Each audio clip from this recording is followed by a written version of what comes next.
And knowing that that light of goodness is truly in all beings. And many of us have forgotten that. We've forgotten that true nature of our very self. And so this is a practice, this is a journey of simply remembering, of coming home to knowing ourselves to be that.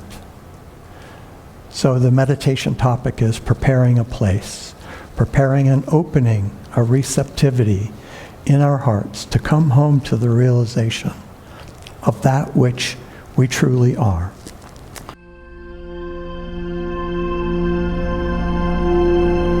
Let me begin by saying that Swami looks forward to being with us all in person again next week. So she'll be right here. That I may realize I am the absolute self. And the moment we recognize that, we know that there is no difference between any of us, between all of us. There is no separation. You know, that prayer of reverence and salutations, we are, and we as humankind have been blessed by truly countless beings of illumination. Only a small handful of them typically do we know their names, do we know about them. But let's remember and let's take into our hearts that there have been truly countless, many, many, many, many, many beings of truth, of kindness, of illumination that have given their whole lives to all of us. And so if we imagine that there is a continuum of time, and through all of time those beings have existed, and they have made, as you were sharing Acharya Kashi, about the blessing of a teacher and the blessing of these teachings, that if they have been handed down to us through time, and all of these illumined beings. And so let us take a moment to receive into our hearts, to feel that light that has been shared by all of these beings of truth. And knowing that that light of goodness is truly in all beings. And many of us have forgotten that. We've forgotten that true nature of our very self. And so this is a practice, this is a journey of simply remembering, of coming home to knowing ourselves to be that. So the meditation topic is preparing a place, preparing an opening, a receptivity in our hearts to come home to the realization of that which we truly are, that which all of us have always been. We've simply forgotten. We've gotten a little off track. Many of us individually, many of us in our communities, many of us in our world have simply misidentified. There's this journey of unfoldment of humankind coming into the fullness, the fulfillment of what it means to be human as divine beings. The divine manifest as us, as humankind. From Swami Shankarananda's prayer, I just adore, to the all-wise there is only Brahman, whether it is called Atman or Jiva, soul. To him there is no longer any God and man, or God and world, or man and the world, but only Brahman manifesting as all, as both man and world, the infinite appearing as the many, without separation or limitation. So we've become identified with ourselves. We've believed ourselves to be a manifestation. We've identified with the manifestation rather than the Brahman that we all always have been and will always be. From the Kaivalya Upanishad, in verse 12, I took this from Swami Premananda's translation of the Upanishad. Shrouded by the divine law of creation, the pure and spiritual self evolves for itself a human body and performs all of its works of self-expression and unfoldment. Welcome. My name is Dhruv. I have the honor of serving as a community teacher here at Awake Yoga Meditation. We believe it is possible to live in joy and freedom every day. If you like the content you are about to watch, please like, share, subscribe down below. Thank you and enjoy. So, and Swami Shankarananda speaks to this. We think we are that finite human, and we've forgotten, we've lost touch with that sense of ourselves as that Brahman. All is Brahman. We are that Brahman. So what do we do about this misidentification? If we are already that, then there is nothing that anybody need to give to us that we are not already. We already are that. There is nothing that anybody can give to us. We already are that. There is nothing that can never, ever be taken away from us. People may withhold their love. That's on them. But they can never take away from us that we are that Brahman. As I've been in this journey of remembering, I think of, well, like, what do we do with all of this? What do we do about the sense of separation that we may experience at any given moment? Or what do we do with that sense of being judged or critiqued or misunderstood or hurt by another's words or actions, emotionally, mentally, even physically? What do we do with all that? And how do we meet that and remember, be so firmly established? That was an introduction to our meditation that we used for quite a while. Being firmly established at the spiritual eye is how we used to do that, but being firmly established in our own personal knowing of, I am that, I am that, I am that.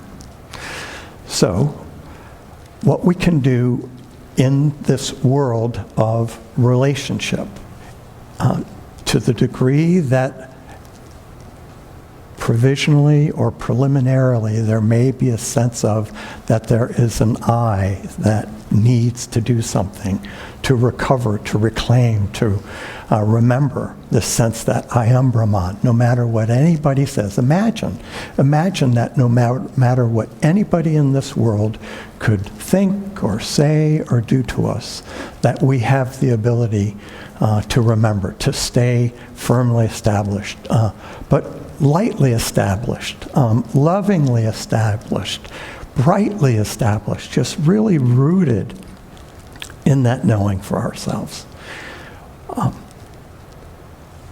It is an expansive process. This journey of awakening is an expanding process.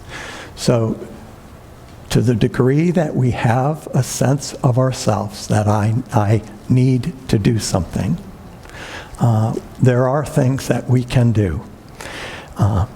And that is to just be still. Take time, be still. And then just watch the array of what comes into our awareness, what comes into our consciousness. It's a process of clearing out all of those things. We have all these life experiences. This happened, that happened. And we have our stories about what happened and why and all of that. Imagine just being able to bear witness to it all without getting hooked by it. You know how we get hooked. We get, and the capacity, or the being hooked by it is a function of identification. And that we've believed what others may have said about us, that you're not this, or you're not enough, or the list truly is endless, isn't it? And I think we all know that. And so when we will just sit still and just sit and allow it all to come forth. So that is the preparing a place, preparing a spaciousness, a place that anything that can come into my awareness, to my consciousness, beginning with this inner life initially, because those things that we've become identified with have a way of showing up, one kind of contemporary phrase is we act out. We act out of those things, those wounds, those old stories, all of those experiences. So imagine that as we sit quietly wherever we are, in our individually, in our own personal practice, just sitting, and then please notice what is before the beginning of our meditation. Each time when we're going to meditate, take a moment and acknowledge, just be honest. What am I bringing into my consciousness, into my meditation? What is already in my consciousness? And then meeting that with pure love. Whatever it is, whatever may come to our awareness is that, oh, I feel resistant, or I'm having physical pain or physical discomfort, or I'm too busy to meditate. Whatever it is, just meeting that and then holding it, meeting it without resistance, without judgment. We're so hard on ourselves about our meditation. If judgmentalism arises in our meditation, judgmentalism, welcome. Oh, I know you. I'm familiar with you. So whatever comes into our awareness, are we willing? Are we willing to not resist anything, to allow absolutely everything? I had an experience once that I've shared a few times, where I was practicing trying to be allowing and non-resistant and non-judgmental and non-violent, and they were saying this or that or that. I say, yeah, I can be with that. Okay, that's cool. I'm good with that. I can just be with that. And then they said that, and oh no, not that. So what was being revealed to me was simply my own limitation of what I was willing to allow. What a wonderful, beautiful. So, I don't know about you, but kind of what many of us, what I'm inclined to do in that situation is, adding judgment to it, right? Adding judgment. So that's revealed. Oh, they can say that, but not that. Oh, no, you can't say that. I'm resisting. I'm stopping. Perhaps arguing back. And so it's just revealing ourselves to ourselves. This is an ongoing journey of us having revealed to us what is our foundational state of consciousness. And so meet that, welcome that. Oh, yes, that. Yes, that too. I'm reminded of a verse from the New Testament. I will never leave you nor forsake you. Imagine that there is a love so pure and so true that no matter anything that we ever have thought or said or done is not withheld from us. We may have been raised in a world where love is doled out as a reward or withheld as a punishment. We can see some of that in our world. Just imagine being so loved that there is nothing that we could ever do to have that taken away from us. Well, that is the reality. That is the truth. That love of our being, that Brahman that we are, that is all of life. Nothing we ever could do can have that be taken away from us. Imagine having that as a foundation of knowing. And then the motivations that have us do the things that we may do that cause us suffering, the energy behind that, the resistance, it's a whole system. And then that whole system, the structural integrity of that whole system that's being held together that has us continue to suffer and cause suffering, it just melts away, it falls away. So as we do this individually, personally in our lives, imagine that anything, I am present to anything that arises in my consciousness without resistance, without fear, without judgment, but with real wisdom, with compassion, with understanding, with love, with receptivity, with non-judgment. Imagine. And then naturally, what naturally unfolds is that how we are in the world, it's a natural expression of, if I am that, I mean, you can do it logically and kind of rationally or kind of play it out in our mind, but so much more sweetly is observing and witnessing the natural unfoldment of it beyond mind in our real lived experience, in our relationships with one another.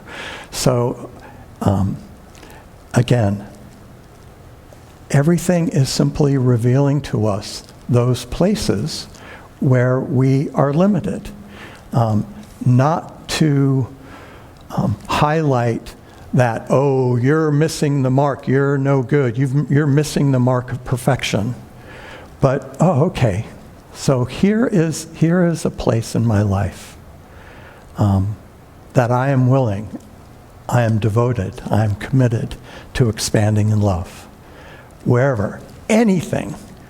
And then what that allows us to do is to be for others, to provide for others a place where, imagine loving the way the divine loves, that there is nothing anyone could ever do, there's nothing you could ever do to have me that I will withhold my love. Well, that's a tall order, isn't it?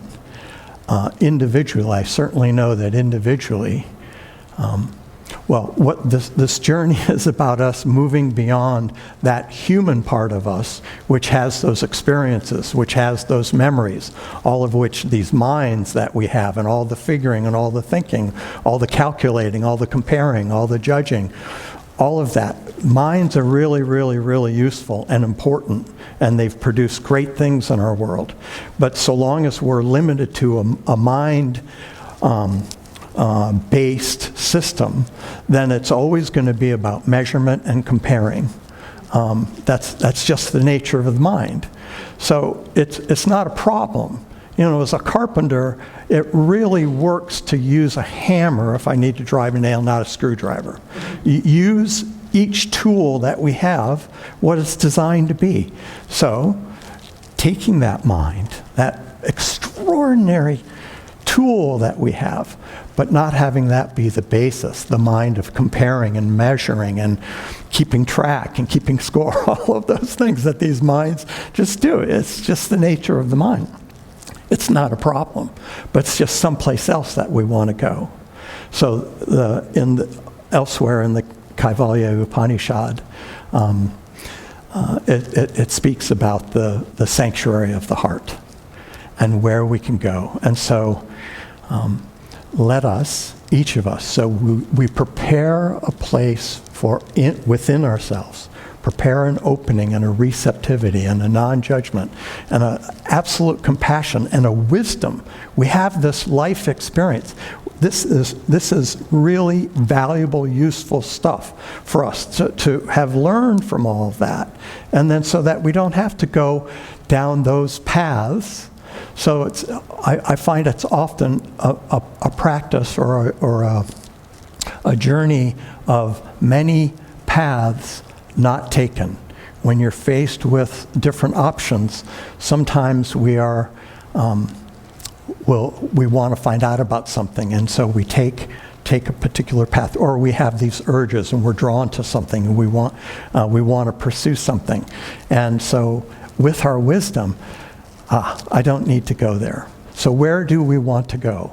Let us all together go to the truth of who we are, the truth of who I am, that I may realize I am the absolute self, that I may realize that you are the absolute self, that you are Brahman, you always have been. And I'm going to wrap up with one thought, one aspect, facet of this.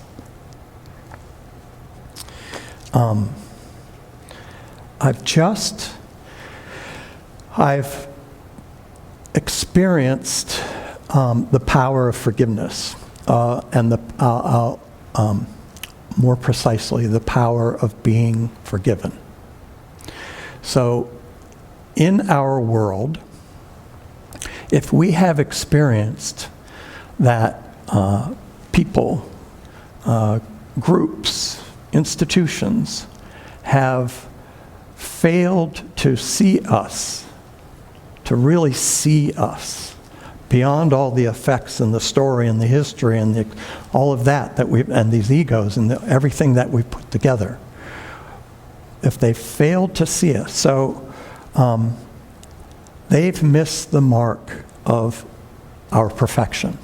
If we have failed to be, if the world has let us down and has failed to see us as we want to be seen, it occurs to me that will you please forgive me for all the ways I may have missed the mark of seeing your perfection, that I've looked somewhere mistakenly, but that I failed to see. So as we meet one another, the world, I mean, just look around us, what's going on in our world. It's filled so much with projection that, and imagine yourself to be a screen, you know, the pure white screen on which the film of another's experience is being projected. And they're projecting onto this pure white screen that we are all of their drama, all of the story, everything. And they're ascribing to us, to that which is on the screen. They're blaming us for that.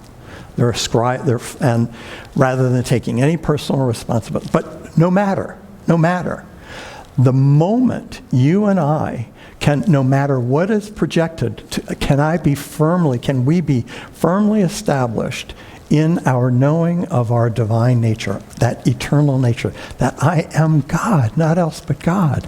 And so I can provide a place for each and every person that I interact with of non-reaction, whatever they project. And